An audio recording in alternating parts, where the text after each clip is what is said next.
Hi mga besh! So I am using this EVE Advanced Two-Way Cake Foundation in the shade Oriental. And hindi ko inakala mga besh na maganda palang foundation itong si EVE Advanced. O tingnan nyo. Diba lakas maka-fresh?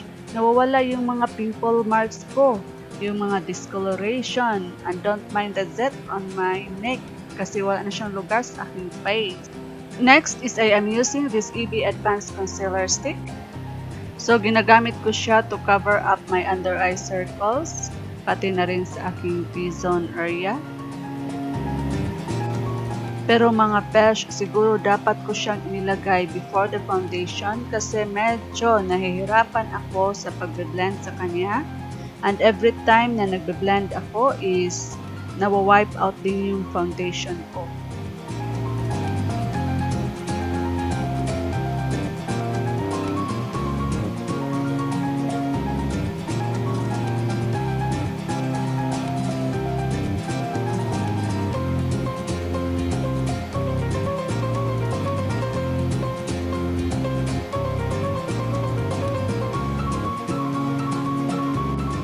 And again, I am using my Two-Way Cake Foundation to set my concealer and as well as my foundation.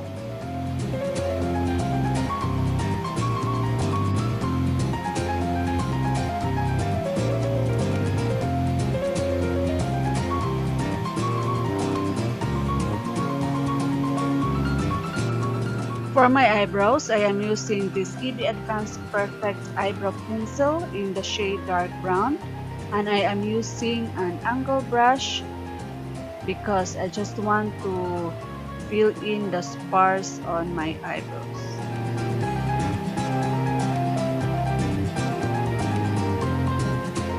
And I am using this EVE Advanced Eyeshadow Kit in the shade Smoky Blast. And I am using this purple shade. And I apply it to my eyelids.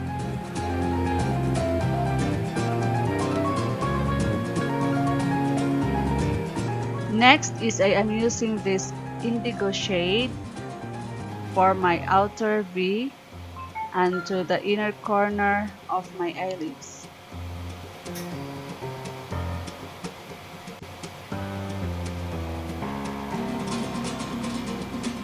And I use this dark gray shade and I apply it to the crease, and I use this also as a transition.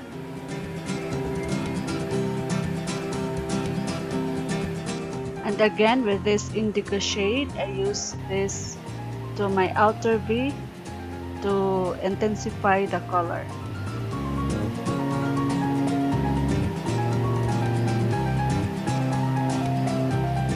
And also with this purple shade, I apply it to the center of my eyelids to pop out the color. And with this metallic white shade, I use this as a highlight on my tear duct and also to the center of my eyelids.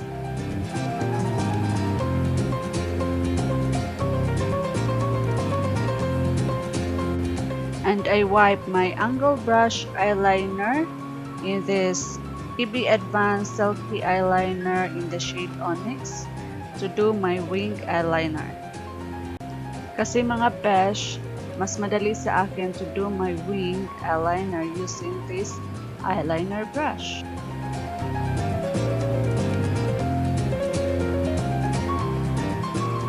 And I am using this EVE Cosmetics False Eyelashes in Dini. And alam nyo mga besh, hindi ako pinahirapan ng false lashes na ito. Madali lang siyang ikabit dahil siguro sa free adhesive niya. Super dali lang talaga.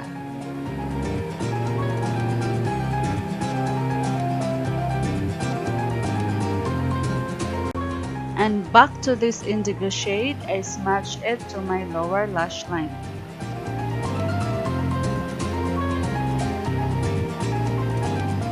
And I tap it with this gray shade to have a smoky effect. To tightline my upper and lower lashes, I use again this EVE Advanced Silky Eyeliner Pencil in the shade Onyx. So for my mascara, I use this EVER BILENA Thick Lash Mascara in Mini to bind my false lashes and my true lashes. And nagustuhan ko yung wand niya, besh, lalo na pag in-apply ko sa lower lash line kasi maliit lang siya. And again, I use this white metallic eyeshadow to highlight my brow bone. So for my bronzer and blusher mga besh, I use this EVE Advanced Blast Duo in the shade Golden Goddess. And alam niyo mga besh, it's only 220 pesos and it's very pigmented. Kaya enjoy na enjoy ako sa paglagay ng aking blush. O, tingnan niyo, enjoy na enjoy si besh. Baka akala nyo nakalimutan ko ang contour sa aking nose. No, hindi yan makakalimutan mga besh. And again, with this metallic white shade, I use as a highlighter on my cheeks. And also to my nose, to my cupid's bow, and to my chin. Oh my God, mga besh! Sa lahat ba naman na makakalimutan ko is ang lipstick? So, I try my blush duo as my lipstick. And, okay naman siya mga besh. So, here's the final look mga besh. And mga besh, naku, I really love the eyes. Sa halagang 130 pesos, makagawa ka ng smoky eyes na ganyan. O, di ba?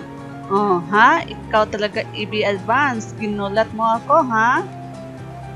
Eh, ano namang masasabi niyo sa blush on at sa bronzer ko? Ha? O, di ba? Kumikinang-kinang.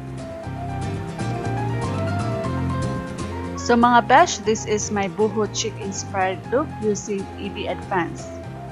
EVE Advanced, ikaw na talaga.